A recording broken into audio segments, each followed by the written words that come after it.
Hi, I'm Cody Moser. Today we're going to be using this wooden lathe to turn an acrylic pen. A couple examples of those that you might see are something like this, which is made of acrylic, and something like this, which is also made of acrylic. It's got dust on it, sorry. You can also turn these out of wood if you would like. That's the wooden lathe name. But here's something made out of wood. It's kind of dirty with my hands being on it, but this is made out of some African ebony at the bottom and the top of a Jack Daniel's whiskey barrel. So they all turn into various types of pens that you can have. So you keep those out of the way so you can see what we make. So by the end of the lesson today is that given an acrylic blank, the student will be able to accurately turn a pen given 4 out of 5 trials. Now it's very difficult to turn one of these. You have to have a lot of training in using it, so a student is not going to do this right on their first time. It's going to take a lot of practice.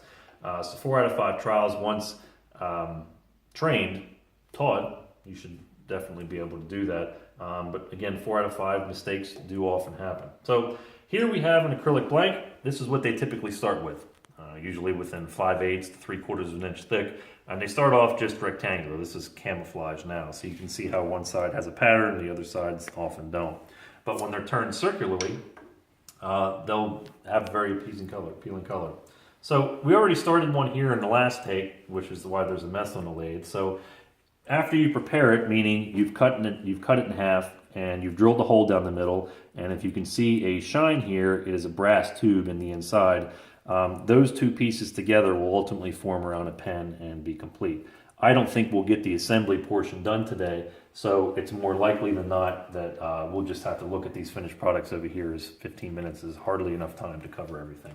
So what we'll do is we'll mount this on the floor and throw bushings all over the place. So what we'll do instead is we'll take this 7mm mandrel and we'll mount these bushings on here instead. And they slide right down, the bushings are lined up. And the goal of the bushing is to keep you from over or under turning so that you don't end up chopping a huge chunk out of here or making it so that the whole product is a waste. Now here's one that I started turning last take that wasn't glued properly. It's glued properly now. So we'll slide this on, it'll meet with the bushing, and it gets one at the end, one in the middle,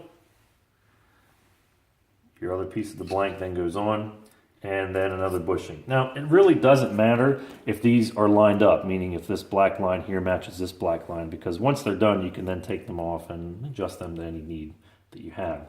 So once on, you place the mandrel in the headstock.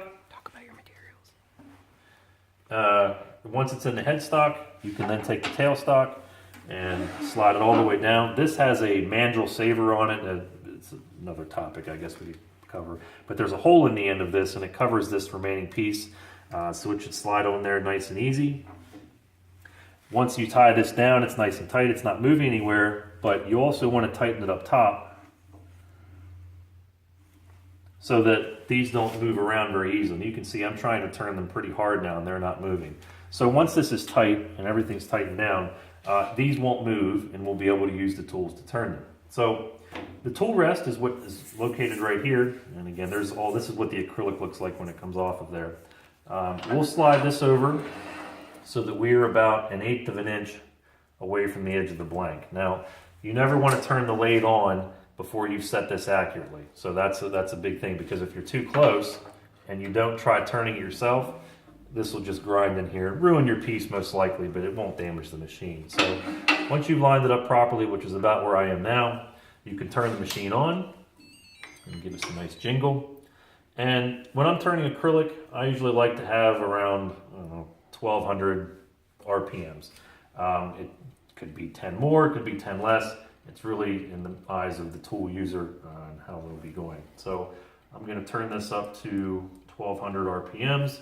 I know that this is clear and it's close to touching it. And by the time that I'm finished turning, I should have a piece that looks pretty similar to this, which we turned in the last video that I made a mistake on. So we'll see how it goes. But the two tools we're using today is a roughing gouge, which looks like this. You can see the bevel at the end, which is what does all the cutting. The material turns into the tool and the tool then parts it off. It is very sharp. And we're also going to be using a skew chisel, which is a different tool, kind of has a point here and it's angled at the end, and it planes the items off, gives it a much smoother finish.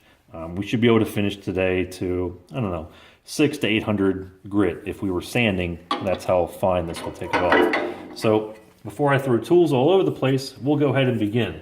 Now, you cannot turn if you're not wearing the proper safety material. In this case, I'll be taking these and wearing them for the duration of the video. And I chose to do acrylic today and not wood because otherwise you'd have to listen to me muffled talking through this, and kind of defeats the purpose, I suppose. So we'll go ahead and get ready. It will be kind of loud, but I'll try to take my tool away from it so you can hear when we go. And we're going to get ready to get going. So this is 1200 RPMs. When I place the tool on the tool rest, I always want to address the piece that I'm working with. I don't ever want to just drive this in here without sitting on the tool rest. So my fingers are out of the way. My turning style, I like to keep all fingers down in the front. I usually loop my pinky finger around the bottom so that I know where I am and I can control it through all angles of my hand. And my thumb goes on top, my first finger goes underneath, and I'll be grinding it back and forth like this. So you can see the material begin to be moved. Now, the idea is to push the tool down to the tool rest, not the tool into the piece. So as we take it across here, you can see the material beginning to come off. And you can move forward and backward, depending on your preference. And you can turn it and work the other way as well.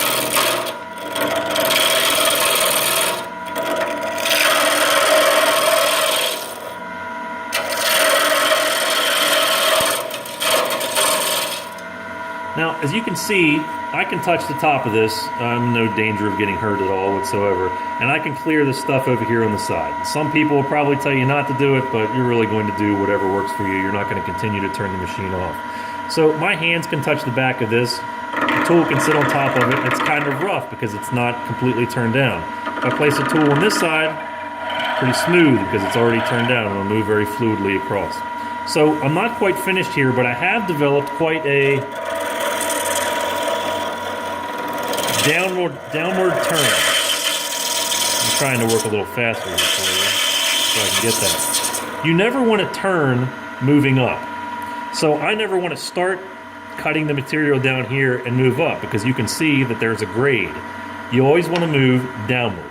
And it'll keep your material from blowing out and ruining your project and costing you even more money. So if I have a downward part here but not here, I can start at this end and create the same effect. Again, downward pressure is applied, not into the material. Now, if you would push really hard, this would happen. You see a line developing there, and you can see a big chunk that just got knocked out of it. Again, it's fixable. It's not a big deal, but you want to get away from doing that. Now, I've done about everything I can do with my roughing gouge. So I'll try to smooth this out a little bit here to save time with my skew.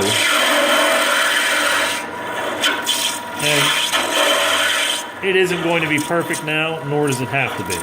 So I'm about finished with that. Let's see what we have. So I'll get rid of this roughing gouge over here. And as you can see, what we started with, which was once kind of square, is now, before we end this up on the ground, it's now pretty circular, and we want to try to match it to the end here. Now, how we're going to use that, or do that, is use our skew chisel. And again, a very difficult tool to use, but again, practice will make perfect. You'll probably ruin many pieces before using it. So we're going to jump into this one next. So the idea is to skew away everything here. You can use both sides, doesn't matter. And I'm going to begin moving this way. Ultimately, the goal, and again, I can clear this with my fingers, it's not really on there tight. The goal is to get so that I'm reasonably close to the bushing. And to achieve that curved look, I'm going to roll the tool, but the bottom is still in contact with the tool rest. So the curve doesn't have to be perfect now, but I'm pretty close to the bushing, and I can fix the rest with sandpaper, so no big deal. Now, You can use the end of this as well, but if you use that here in the middle, you start to hear some vibrations. But I'm planing away material very slowly so that I have a more gradual turn down into the piece, and I don't even feel a bump here, so pretty good job so far. I'll do the same thing to the other end. Address the product to where you feel comfortable. Slowly take away enough. And I'll start rolling it this way as well. I'll clear some material here for you. And I'll start working on my curve a little bit with the flat part of the skew. There are many tools you can use to do this. This one irritates my wife more than any because you can hear it from a couple of 100 yards away. So,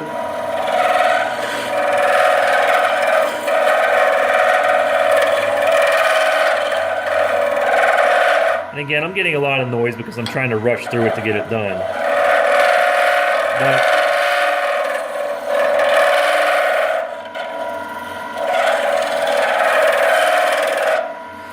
let's go with that. Now I know I'm nowhere near this, but again, you can hear now, it's definitely smooth.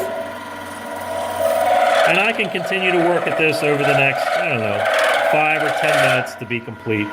And if we turn this off, this is fast skewing. But as you can see, we have it turned down. There's no checks, no gouges, no errant marks that are going to affect this, and this is even before we've sanded. So when I go back over this, I need to trim this down so that it's nice and smooth running against my finger.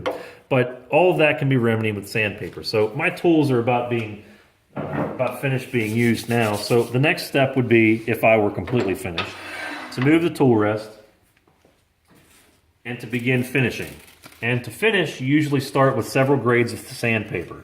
In this case, this is 100 grit. So as you can see, it's already well used. In fact, you can still see some of the acrylic grit still in there. Start with 100. It's a very rough finish. It'll actually be a lot more rough than what it is now. Again, I think I turned it down to probably 400 to 600. And the tool will move. And if you left it turned at 1200, you would start burning the material. It would ruin your sandpaper. Your finish would be terrible. So you need to turn your RPMs down to anywhere between 400 and 500 so that the material doesn't get too hot against this. You can then go down to a 120, to a 220, to a 320, and finally I end at a 400. And if you are smart, you'll make sure that you're labeling the back of your sandpaper and not guessing like I did not do. So this is 400 luckily, and this is where I'll finish. So this will be the roughing part here. Now, once you finish that and you have it all sanded down to 400 grit, I'll then begin to apply a layer of glue. And you can see it's very shiny. It's not finished on any level, but there's a lot of bumps in it now. And the reason there are bumps is because I've applied, if I could find it, a thick layer of CA glue. That's immaterial at this point. And there are 3 or 4 layers on this, and you can really see it brings out the color of the wood in this case. Now, again, you can start to see the wood grain on this.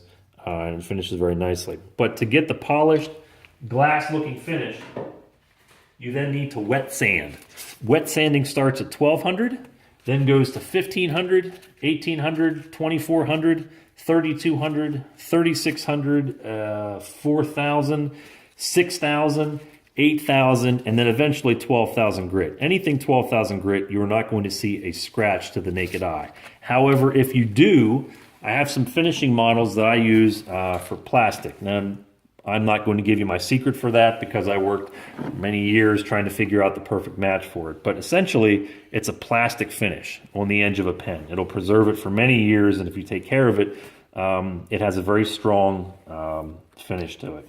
So that's really about all we have. Again, 15 minutes really is not enough time to cover everything that we need to in order to take one from start to finish. But again, once done, you'll get a very clear finish. You can't see any nicks or scratches on here. And there is some bubbling down here. This is one of the first ones I ever turned, but it is very smooth.